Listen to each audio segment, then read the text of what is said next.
कर रहे हैं CNBC आवाज और इबेक्स कैश के शानदार स्टूडियो में।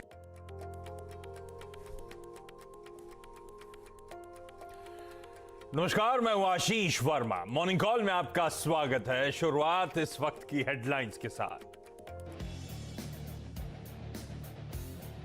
ग्लोबल मार्केट से संकेत पॉजिटिव। एशिया में निक्केई और SGX निफ्टी की बढ़त पर शुरुआत। डाउ फ्यूचर्स भी 140 अंक चढ़ा।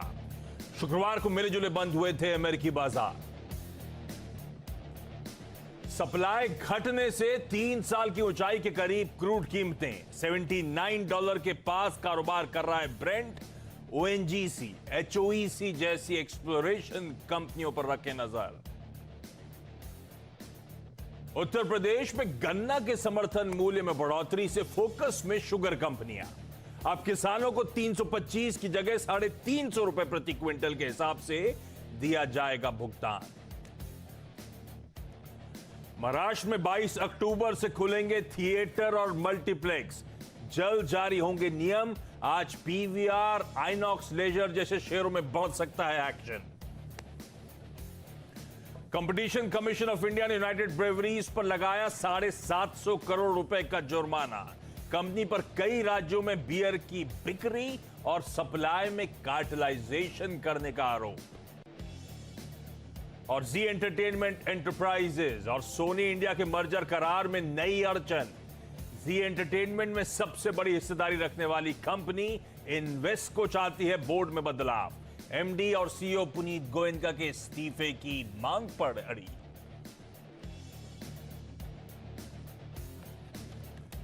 चलिए, सोमवार की सुबह नए और एक और इंटरेस्टिंग हफ्ते की शुरुआत होती हुई।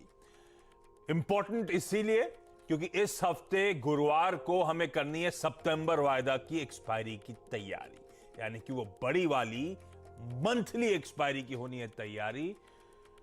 सितंबर वायदा एक्सपायरी देखते देखते 2021 भी चला गया। जब मैं कल तैयारी कर रहा था तो एक गिल्टी जैसी फीलिंग आ रही थी कि एक 2021 में निकल गया, कुछ किया दिया नहीं, निकल गया।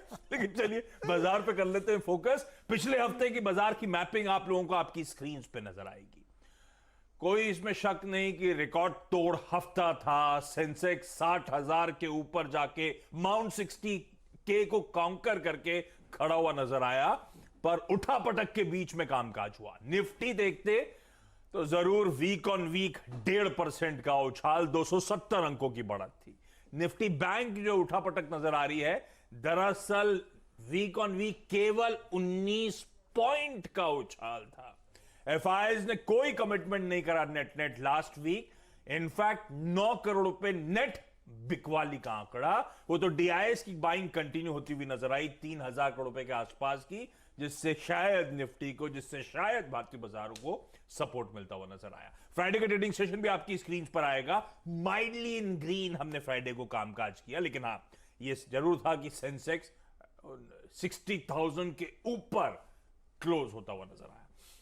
क्विकली आज के क्यूज आपकी स्क्रीन पर आएंगे। यूएस मार्केट्स में फ्राइडे को तो जैसे हमारे यहां उठापटक हो रही थी बीते हफ्ते, यूएस में भी वैसे ही माहौल था। फ्राइडे को तो इनफैक्ट वहां पे एकदम फ्लैटिश नोट पे ट्रेड था। कोई भी बेंचमार्क पकड़ ले, बहुत मिनिस्क्यूल सा मूव था डे ऑन डे, तो वो एकदम फ्लैटिश नोट पे ट्रेड होता हुआ। लेकिन आज सुबह यूएस से क्यूज बेहतर होते हुए, तब और अब एक बार स्क्रीन पर लेकर आइएगा। हमने डाइजेस्ट किया था 90 पॉइंट का दबाव हुआ, दरअसल डाउ में 33 पॉइंट का उछाल। और आज सुबह डाउ फ्यूचर्स 140 अंकों की बढ़त पर शुरुआत होने के यूएस में मंडे के इंडिकेशन दे रहे हैं, तो वो अच्छी बात है। अगर नैस्डैक देखते तो जो डाइजेस्ट किया तो उससे कहीं कम दबाव हुआ, और नैस्डैक भी आज 50-60 पॉइंट और ऊपर खुलने के फ्यूचर्स इंडिकेशन दे रहा है। तो यूएस में हुआ तो फ्लैट सेशन था, लेकिन वो फ्लैट सेशन हमने जो डाइजेस्ट किया था उससे बेहतर था। और आज सुबह डाउ फ्यूचर्स, नैस्डैक फ्यूचर्स दोनों मजबूती के साथ, यूएस में भी वीकली शुरुआत होने के इंडिकेशंस बेहतर नोट पे दे रहे हैं। बाकी के क्यूज आपकी स्क्रीन पर देखते देखते बॉन्ड यील्ड्स इंच अप कर रही है। ध्यान रखिएगा 1.5 के पास पहुंचते हुए आपको आंकड़े नजर आएंगे। सोना कुछ नहीं कर रहा है, लेकिन जो कुछ कर रहा है वो क्रूड है। ऑलमोस्ट $79। इनफैक्ट सुबह में जब टिक्स लिख रहा था तो 79 के ऊपर भी नजर आया था, कुछ कूल ऑफ हुआ है लेवल से, लेकिन $79 तक के स्तर यूएस ब्रेंट क्रूड दिखाता हुआ। क्विकली एशिया पैक दिखा दीजिए। और क्योंकि फ्यूचर्स के आंकड़े आज बेहतर आ रहे हैं, डाउ और नैस्डैक के, एसजीएक्स निफ्टी दिखा रहा है शायद उससे ज्यादा हम क्यों ले रहे हैं आज के सेशन से 1/3% के उछाल के साथ शुरुआत होने के हमारे मार्केट्स के इंडिकेशन। तो रिकॉर्ड तोड़ हफ्ते के बाद इंपॉर्टेंट एक्सपायरी वीक, और उस एक्सपायरी वीक के बीच संकेत एटलीस्ट इक्विटीज के लिए कुछ हद तक बेहतर होते। वैसे में ग्लोबली मूड मॉल है कैसा, नीरज जी से समझेंगे और वीरू से समझेंगे कैसे फिर आज के इस बाजार में स्ट्रेटेजाइज करना है। कैसा मूड है? फ्लैट ट्रेड और आज एकदम से फ्यूचर चलने, कुछ हुआ क्या वीकेंड में इस बीच? नहीं, दरअसल अगर आप शुक्रवार 3:30 बजे के आसपास याद करें तो डाउ फ्यूचर 125 पॉइंट नीचे था। हाँ एग्जैक्ट 3:30 पे 90 पॉइंट, हाँ 90-100 पॉइंट आ गया था नीचे। यस।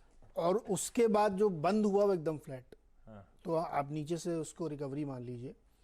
और इस समय फ्यूचर्स ऊपर दिख रहे हैं बावजूद इसके कि बॉन्ड यील्ड 1.451 10 ईयर वाली है। थोड़ी ये सारी सेटअप है, लेकिन इसके बावजूद बढ़ रही कि क्या वो डी डे पास आ रहा है धीरे धीरे, इसीलिए डी डे पास आ रहा है। लोगों को ये पता हो गया है कि अब पैसा सिस्टम से थोड़ा थोड़ा कम होगा, लेकिन वो $3.5 ट्रिलियन वाला जो एक पैकेज था वो आज कल में पास हो जाएगा यूएस में। ये क्या इंफ्रा वाला है क्या? इंफ्रा वाला। तो स्पेंडिंग और ज़्यादा बढ़ती हुई दिखेगी।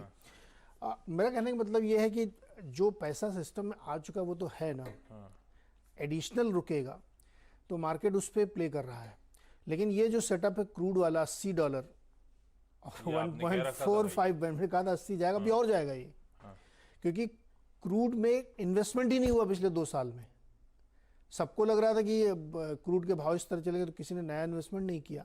दूसरा वो अल्टरनेट एनर्जी आ गई है, सोलर वाली, विंड वाली, तो उसकी वजह से भी फॉसिल फ्यूल पे लोग इन्वेस्टमेंट कम कर रहे हैं। इसलिए सप्लाई क्रंच होगा, क्योंकि डिमांड जिस रफ्तार से बढ़ रही है उससे दिक्कत आएगी। तो क्रूड प्राइसेस ऊपर जा रहे हैं। अब देखिए 80 के करीब पहुंच गए ब्रेंट। तो भारत के लिहाज से ये क्रूड थोड़ा सा नेगेटिव कह सकते हैं आप। अदरवाइज मार्केट के सेंटीमेंट में कोई दिक्कत नहीं है।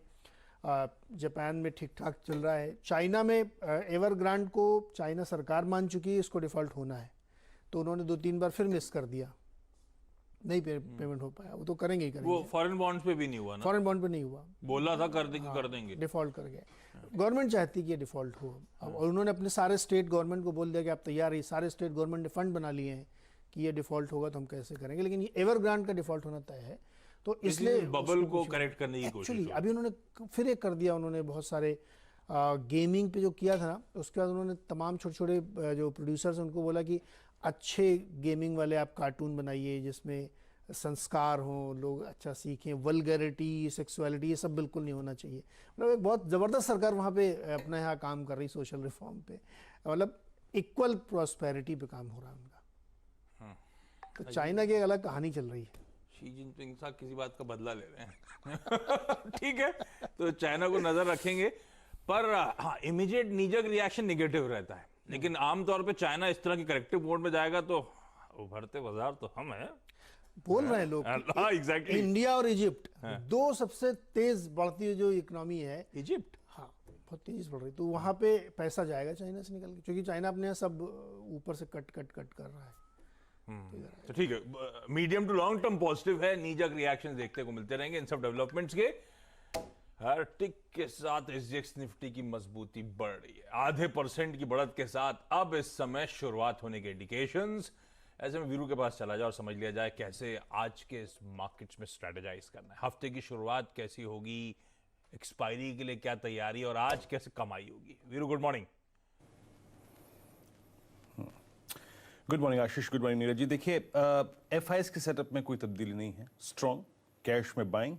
फ्राइडे को अमूमन थोड़ा सा वो हाथ अपना हल्का लेके चलते हैं तो वो नजर आया। और थोड़ी सी अगर आप देखें इंडेक्स में उन्होंने प्रॉफिट बुकिंग करी, स्टॉक फ्यूचर्स को शॉर्ट करके अपनी कैश को हेज कर रहे हैं। और एक और चीज़ है आशीष, इंडेक्स ऑप्शंस के उनके ग्राफ फिगर्स को देखें तो 47,000 कॉल लॉन्ग, उसके against 59,000 call short, put long 47,000, उसके अगेंस्ट 39,000 पुट शॉर्ट करने का चाहिए। देखिए आपके पास प्रीवियस लॉन्ग है तो होल्ड करिए और डिप्स को और स्टे लॉन्ग की अप्रोच को रखिए। लेकिन अभी नीरज जी की स्ट्रैटेजी और आपने जो मंत्रणा करी, क्रूड, एवरग्रांडे और साथ ही साथ एक्सपायरी वीक, याद रखिए ये 3 एलिमेंट वोलेटिलिटी को बढ़ाएंगे, इसमें कोई दो राय नहीं है। वर्टिकल स्विंग्स मुश्किल है, वोलेटिलिटी अगर आप देखिए रहेगी तो इसीलिए ट्रेड्स थोड़ा सा संभल के करिए। याद रखिए आशीष, इस एक्सपायरी के हफ्ते में 17, 700 और 800 की पुट, जो चीज महत्वपूर्ण है उसका जिक्र पहले कर रहा हूं, 700 और 800 की पुट सबसे बड़ा ओआई होल्ड करती है। तो आप समझ लीजिए कि स्ट्रेटेजी के मुख्य अंश में जो भाग है वो ये है कि 17,777 और 17,734 इसके ऊपर का हर डिप कंसिडर किया जाएगा एक सेफ फॉल, एक कंट्रोल्ड फॉल। तो एज अ ट्रेडर इस पूरे हफ्ते और आज भी आपको इसके ऊपर के डिप को बाय कर सकते हैं। स्टे लॉन्ग की अप्रोच रखिए और ऊपर याद रखिएगा इस वीकली कॉन्ट्रैक्ट में और मंथली कॉन्ट्रैक्ट में 18,000 की कॉल सबसे बड़ा ओआई होल्ड करती है। तो आप कोशिश कीजिए कि अपने सेकेंड रेजिस्टेंस जोन यानी 968 और 18,020 के आसपास अपने ऑप्शंस और फ्यूचर्स के प्रॉफिट को कैश में कन्वर्ट कर लें। याद रखिए वोलेटिलिटी रहेगी और आपको उसकी रिस्पेक्ट करनी पड़ेगी और ट्रेड्स उसी के अनुसार करिए। निफ्टी बैंक आशीष थोड़ा सा अटक रहा है, 38,000 पे कॉल राइटर्स ने ग्रिप ली हुई है। लेकिन मैं एक बात कहूंगा जिसको अपने जहन में रखिएगा कि यहाँ पे आईसीआईसीआई बैंक और Kotak Mahindra bank, sorry HDFC bank का सेटअप काफी स्ट्रांग है और ये दो इतनी पोटेंशियल रखते हैं कि बैंक निफ्टी को कहीं भी ले जाए। तो याद रखिएगा 37,300 के ऊपर जब तक बैंक निफ्टी है इसका स्ट्रक्चर स्ट्रांग है, स्टेबल है, कोई दिक्कत की बात नहीं है। लेकिन हमें वास्ता 37,300 से नहीं है, हमें पहला बेस जोन यानी करीब 37,687 और 37,550 इसके इर्द गिर्द के हर डिप को बाय करना है और स्टे लॉन्ग की अप्रोच रखनी है। बड़ा ब्रेक पॉइंट होगा 38,080, ये ऊपर निकलेगा तो आपको एक स्विंग मिलेगा करीब करीब 38,210 और 38,390 तक। लेकिन हाँ वोलेटिलिटी रहेगी। और आशीष एक बार बताऊं मैं आपको, ऑप्शंस, फ्यूचर्स और चार्ट्स की प्लेसमेंट ये इंडिकेट करती है कि ये हफ्ता पॉसिबली ऑटो के नाम हो सकता है। आशीष, ये है आपके लिए बढ़िया सी स्ट्रेटजी। ट्रेडिंग बेट्स हैं, प्रूडेंट ब्रोकिंग सर्विसेज का मानना है एशियन पेंट्स खरीदना है। और एक नहीं दो एक्सपर्ट्स ने एक ही स्टॉक पे दाव लगाया था। तो पहले तो कच्चे तेल की कीमतें देख के मैंने सोचा था गलत हो गया, फिर दो एक्सपर्ट्स बुलिश थे और पिछले इंस्टेंसेस कहते हैं कच्चे तेल हो ना हो एशियन पेंट्स अपनी चाल खुद ही चल रहा है। तो 3610 तक के एग्रेसिव टारगेट्स आते हुए इसलिए मेंशन कर रहा हूं। मेरा ध्यान रखिएगा ओपनिंग अगर ठंडा पड़ता है तो आपके लिए अच्छे एंट्री लेवल्स होंगे। आईडीबीआई कैपिटल कह रहा है आदित्य बिरला कैपिटल में खरीदारी करनी है। भाई आईपीओ खुल रहा है सब्सिडरी का इसी हफ्ते वेडनेसडे को, तो उससे पहले हरकत रहेगी। 124 तक के लक्ष्य यहां पर। learnmarketsonline.com का मानना है एक सेल कॉल भी आया है। टाटा स्टील बेचने के मौके, तो चाइना कंसर्न्स चल ही रहे हैं, बाजार थोड़ा वॉलेटाइल है, तो ऐसे में टाटा स्टील शायद दबाव दिखाए। 1200 तक के लक्ष्य यहां पे हासिल होते हुए नजर आएंगे। अच्छा, एक साइक्लोन गुलाब आया है कल ओडिशा, देर शाम विंडफॉल गेन होते हैं, लैंडफॉल वो हो चुका है। और मुंबई, थाने, पालघर अगले 3 दिनों तक तगड़ी बारिश की चेतावनी आई है भाई। हल्की हल्की शुरू हो चुकी है, आते वक्त बारिश आने लगी। इस बार सीजन जा ही नहीं रहा। अरे वो कोटा फैक्ट्री सीजन 2 देखा क्या? यस। कैसा लगा? देखो मैंने दोनों सीजन देखे हैं, तो पहला वाला ज्यादा मजेदार है, सेकंड वाला भी ठीक है। स्टूडेंट लाइफ जिसने भी मतलब वो जिसने क्या सबने पढ़ाई होगा तो हर आदमी को दिन याद दिलाया। सीजन 2 देख के लगा हमारा वाला कोटा फैक्ट्री बुरा नहीं था। वीकेंड आज की ट्रेडिंग स्टॉक सुनियो। अरे बम्बई में महाराष्ट्र में फिल्म में देखने का मजा। वीरू आएंगे तो टेंशन नहीं है, टाइम पास नहीं हो रहा। हाँ वीरू बड़ा परेशान था ना, अब सब खुल गया 22 अक्टूबर से। अरे स्टॉक कल मैं देख रहा था टीम बनाते वक्त, सब स्टॉक सबको ऐसा लगता है बाजार को पता, तो हमें आगे नहीं पता चला। हमको तो खड़े हुए उद्धव ठाकरे के ट्वीट से पता चला। अदरवाइज तो सारे जो मल्टीप्लेक्स हैं, पीवीआर, आइनॉक्स और कौन सा प्रोजोन इंटू भी है। अरे वो मुक्ता आर्ट्स, ये सब खूब चलते हुए मूवीज सब रडार पे आ जाएंगे। मेरे घर के सामने वाला भी खुल जाएगा, हालांकि वो अनलिस्टेड वाली कंपनी है, लेकिन पिक्चर तो देखूंगा। चीनी शेयरों को ध्यान में रखिएगा, क्योंकि उत्तर प्रदेश में गन्ने की कीमतें, जिसको स्टेट एडवाइस प्राइस कहते हैं, उसमें 325 के बजाय अब 350 रुपये क्विंटल हो गया है। तो उससे फर्क पड़ेगा चीनी कंपनी को। हालांकि चीनी कंपनियां गिरेंगी नहीं, गलती मत करिएगा, गिरती नहीं है वो इस तरह खबरों में, क्योंकि फिर बेस प्राइस भी बढ़ेगा।